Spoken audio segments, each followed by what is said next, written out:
And welcome to the Ruby Tuesday. My name is Ruby, and this is my movie review for the new Netflix film that just dropped today, Blasted. Let me know in the comments below, had you heard of this one? Had you seen the trailer and gone, that actually looks like it could be quite fun? Is it? Let's talk about it. When a former childhood friend crashes Sebastian's bachelor party, only an alien invasion can make them put aside their bad blood and reunite as the kick-butt laser tag duo they once were.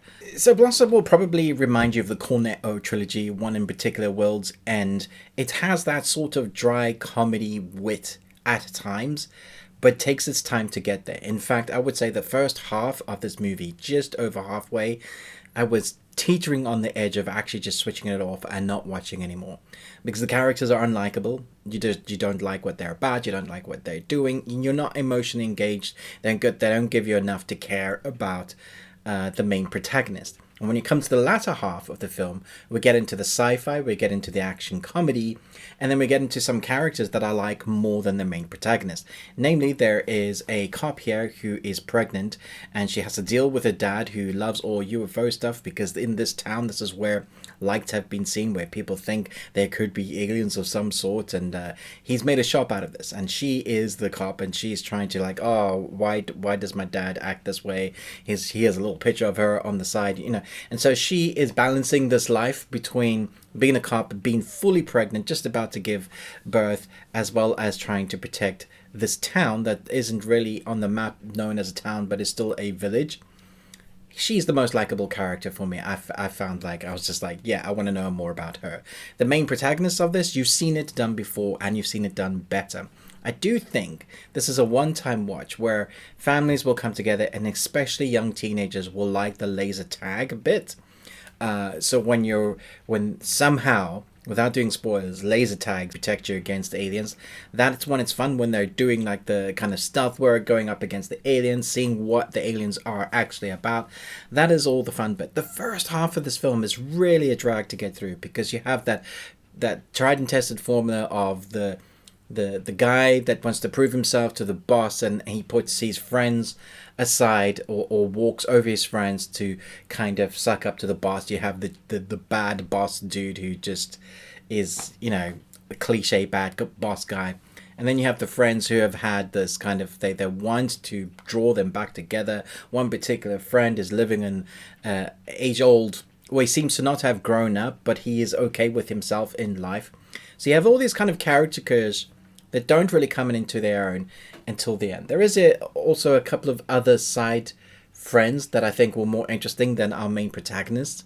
Our main protagonists, for me, were just written weakly. However, that second half, we get into some action sequences that are actually quite fun. We get into some moments that remind me of the Cornetto trilogy or World's End, or other similar sci-fi films, Attack the Block, some sort of cinematography that reminded me of that.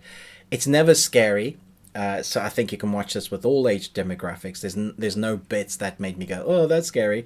A couple of really young kids might find the movements of the people that are possessed by slime or something, or whatever it is. They tilt their heads and make this really creaky neck sound, and yeah, young kids might find that a little creepy, and that might be fun for them. If you think back to, if you're in the UK, the Demon Headmaster, that sort of episode, or maybe a slightly scary or science fiction-y episode of Doctor Who, take little elements of that and you make it world cinema, then I think you're starting to get in the realm of what this film is, or what it's trying to do.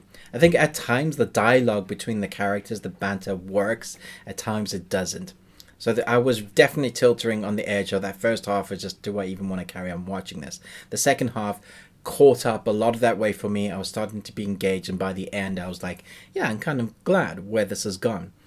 The score didn't shout out loud, it didn't outstay its welcome. I do feel like the film itself was a bit too long. They could have shaved some time off that runtime, even though it's not a very long film. And there is a clip after the credits have started rolling, so don't switch it off immediately. There's a clip that kind of gives you an idea what has happened to one particular character, one of my favorite characters of the film, and that's not saying much. I wasn't a huge fan of this film. I liked it for what it was trying to do. I liked some of the banter. I liked some of the characters and the second half of the film. But for a sci-fi escapism film that has the world with what it's trying to do, it has no right being as boring as it was in the first half. Unfortunately, it plays out like The Hangover or like The Bachelor wannabe before we actually get into the film. I think it takes too long to get into the sci-fi adventure bit. We have little inklings. But if you stay the course and you watch the second half, I think you'll enjoy that. That is fun. First half is really tough. I would almost suggest skipping the first 30 minutes because it doesn't really drive the story forward and you don't get much kind of backstory for the characters. You could just watch the 15 minutes past the intro and still catch up with everything you need. So I'm going to give this 2 Nicolas Cages out of 5, and it gets a 2 because of the latter half of the film. Let me know your thoughts. Did you enjoy this? Have you seen World's End, the Cornetto trilogy? I know I think out of the Cornetto trilogy, that's people's worst of the 3. I don't mind it. I like watching them. I think they're each unique and different. But you'll understand, if you've seen the Cornetto trilogy, you'll know what you get. This is less than that.